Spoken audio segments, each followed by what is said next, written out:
ಸಿದ್ದರಾಮಯ್ಯ ಏನಿದ್ದಾರೆ ಅವರು ಕನ್ನಡ ದ್ರೋಹಿ ಅಂತ ಹೇಳಿ ಜೆಡಿಎಸ್ ಗುಡುಕ್ತಾ ಇದೆ ಅವರ ವಿರುದ್ಧವಾಗಿ. ರಾಜ್ಯ ಕಾಂಗ್ರೆಸ್ ಸರ್ಕಾರದಲ್ಲಿ ಸಾಕಷ್ಟು ಗೊಂದಲ ಇದೆ. ಅದರಲ್ಲಿ ಸಿದ್ದರಾಮಯ್ಯ ಅವರ ವಿಚಾರ ಈಗ ಕನ್ನಡ ದ್ರೋಹಿ ಅಂತ ಹೇಳ್ತಾ ಇದ್ದಾರೆ. ಜೆಡಿಎಸ್ ಕೆಂಗಣಿಗೆ ಗುರಿಯಾಗಿದ್ದಾರೆ ಸಿಎಂ ಸಿದ್ದರಾಮಯ್ಯ. ಕನ್ನಡ ರಾಮಯ್ಯ ಅಲ್ಲ, ಅವರು ಕನ್ನಡ ದ್ರೋಹಿ ರಾಮಯ್ಯ ಅಂತ ಸೋಷಿಯಲ್ ಮೀಡಿಯಾದಲ್ಲಿ ದಳಪತಿಗಳು ಕೆಂಡ ಕಾರ್ತಾ ಇದ್ದಾರೆ. ಹಂಪಿ ಕನ್ನಡ ವಿಶ್ವವಿದ್ಯಾಲಯ ತೀವ್ರ ಆರ್ಥಿಕ ಸಂಕಷ್ಟದಲ್ಲಿದೆ.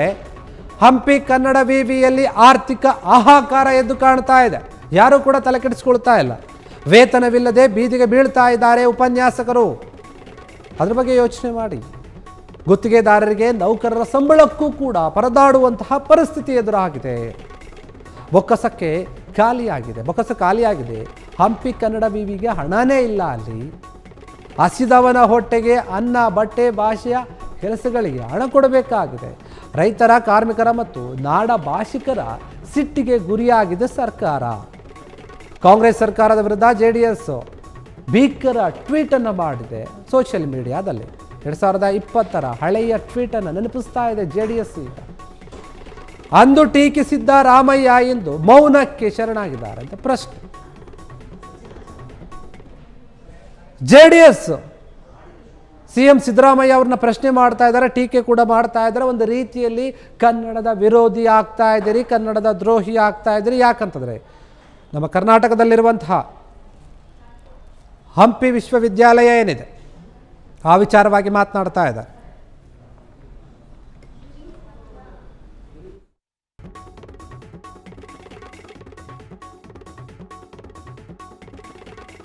ಹಂಪಿ ಕನ್ನಡ ವಿಶ್ವವಿದ್ಯಾಲಯದಲ್ಲಿ ಏನು ಅಲ್ಲಿ ಕೆಲಸ ಮಾಡ್ತಿರುವಂಥ ಕೆಲಸಗಾರರಿದ್ದಾರೆ, ಉಪನ್ಯಾಸಕರಿದ್ದಾರೆ, ಬೇರೆ ಬೇರೆ ಸಿಬ್ಬಂದಿಯ ವರ್ಗದವರಿದ್ದಾರೆ.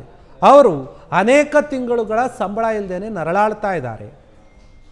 ಇನ್ನು ಆ ವಿಶ್ವವಿದ್ಯಾಲಯದ ಬೊಕ್ಕಸದಲ್ಲಿ ಕೂಡ ಹಣ ಇಲ್ಲ. ಅಭಿವೃದ್ಧಿ ಕೆಲಸಗಳನ್ನು ಮಾಡೋಣ ಅಂತಂದರೆ ಸುಮಾರು 700 ಎಕರೆಯಲ್ಲಿ ಇರುವಂತಹ ಆ ವಿಶ್ವವಿದ್ಯಾಲಯ ಏನಿದೆ, 700ಕ್ಕೆ ಹೆಚ್ಚು ಎಕರೆ ಇದೆ, ದೊಡ್ಡ ಮಟ್ಟದ ವಿಶ್ವವಿದ್ಯಾಲಯ. ಅದನ್ನು ಸರಿಯಾದ ರೀತಿಯಲ್ಲಿ ನಿರ್ವಹಣೆ ಮಾಡೋಕ್ಕಾಗ್ತಾ ಇಲ್ಲ. ಅದಕ್ಕೂ ಮುಖ್ಯವಾಗಿ ಅಲ್ಲಿ ಕೆಲಸ ಮಾಡುವಂತಹ ಕೆಲಸಗಾರರಿಗೆ ದುಡ್ಡು ಕೊಡ್ತಾ ಇಲ್ಲ. ಹಂಪಿ ವಿವಿ ಏನಿದೆ ಅದು ನಿಜಕ್ಕೂ ಕೂಡ ಆರ್ಥಿಕ ಸಂಕಷ್ಟವನ್ನು ಎದುರಿಸ್ತಾ ಇದೆ. ಅದರ ಬಗ್ಗೆ ಯಾರೂ ತಲೆ ಕೆಡಿಸ್ಕೊಳ್ತಾ ಇಲ್ಲ. ಒಂದು ರೀತಿಯಲ್ಲಿ ಸಿದ್ದರಾಮಯ್ಯ ಅವರನ್ನ ಕನ್ನಡ ರಾಮಯ್ಯ ಅನ್ನೋದಕ್ಕಿಂತ ನಾವು ಕನ್ನಡ ದ್ರೋಹಿ ರಾಮಯ್ಯ ಅಂತ ಕರಿಬೋದು ಅಂತ ಜೆಡಿಎಸ್ ಟ್ವೀಟ್ ಮಾಡಿ ಸಿದ್ದರಾಮಯ್ಯ ಅವ್ರನ್ನ ಟೀಕೆ ಮಾಡ್ತಾ ಇದೆ. ಯಾಕಂದ್ರೆ ನೋಡಿ, ವೇತನವಿಲ್ಲದೇನೆ ಅಲ್ಲಿ ಎಲ್ಲರೂ ಕೂಡ ಬೀದಿಗೆ ಬೀಳ್ತಾ ಇದ್ದಾರೆ ಉಪನ್ಯಾಸಕರು. ಹೊರಗುತ್ತಿಗೆ ನೌಕರರ ಸಂಬಳಕ್ಕೂ ಕೂಡ ಪರದಾಡುವಂತಹ ದುಸ್ಥಿತಿ ಅಲ್ಲಿ ಎದುರಾಗಿದೆ. ಸರ್ಕಾರದ ಬೊಕ್ಕಸ ಕೂಡ ಖಾಲಿಯಾಗಿದೆ. ಹಸಿದವನ ಒಟ್ಟಿಗೆ ಅನ್ನ ಹಾಕಬೇಕು, ಬಟ್ಟೆ ಹಾಕಬೇಕು, ಆದರೆ ಅದೇನು ಕೂಡ ಇಲ್ಲಿ ಆಗ್ತಾ ಇಲ್ಲ.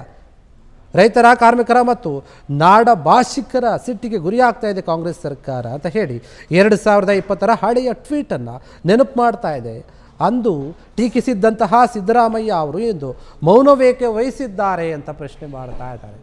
ನಿಜಕ್ಕೂ ಕೂಡ ನೀವು ವಿಶ್ವವಿದ್ಯಾಲಯಗಳ ಅಭಿವೃದ್ಧಿ ಮಾಡೋದಾದರೆ, ಕನ್ನಡಕ್ಕೆ ಮರ್ಯಾದೆಯನ್ನು ಕೊಡೋದಾದರೆ, ಕನ್ನಡಕ್ಕೆ ಇರುವಂತಹ ಹಂಪಿ ಕನ್ನಡ ವಿಶ್ವವಿದ್ಯಾಲಯ ಎಂದೇ ಅದಕ್ಕೆ ನೀವು ಗಮನ ಕೊಡಿ, ಆರ್ಥಿಕ ನೆರವನ್ನು ಮಾಡಿ. ಇಲ್ಲದೆ ಹೋದಲ್ಲಿ ಮುಂದಿನ ದಿನಗಳಲ್ಲಿ ಇನ್ನಷ್ಟು ಸಂಕಷ್ಟವನ್ನು ಎದುರಿಸಬೇಕಾಗುತ್ತೆ ಕನ್ನಡ ವಿಶ್ವವಿದ್ಯಾಲಯ. ಈ ರೀತಿಯಾಗಿ ಗಂಭೀರ ಆರೋಪವನ್ನು ಮಾಡ್ತಾ ಇದೆ ಜೆಡಿಎಸ್ ಸಿದ್ದರಾಮಯ್ಯ ಅವರ ವಿಚಾರವಾಗಿ. ಯಾಕಂದರೆ ಪದೇ ಪದೇ ಆ ವಿವಿಯನ್ನು ನಾವು ನೋಡ್ತಾ ಇದ್ದೀವಿ, ಗಮನಿಸ್ತಾ ಇದ್ದೀವಿ. ದೊಡ್ಡ ಮಟ್ಟದಲ್ಲಿ ಇದ್ರೂ ಕೂಡ ಅದು ಏನು ಅಭಿವೃದ್ಧಿ ಹೊಂದ್ತಾ ಇಲ್ಲ.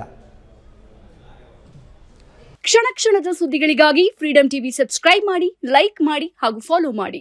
ಹೊಸ ಸುದ್ದಿಗಳ ನೋಟಿಫಿಕೇಶನ್ಗಾಗಿ ಬೆಲ್ ಐಕಾನ್ ಮೇಲೆ ಕ್ಲಿಕ್ ಮಾಡಿ.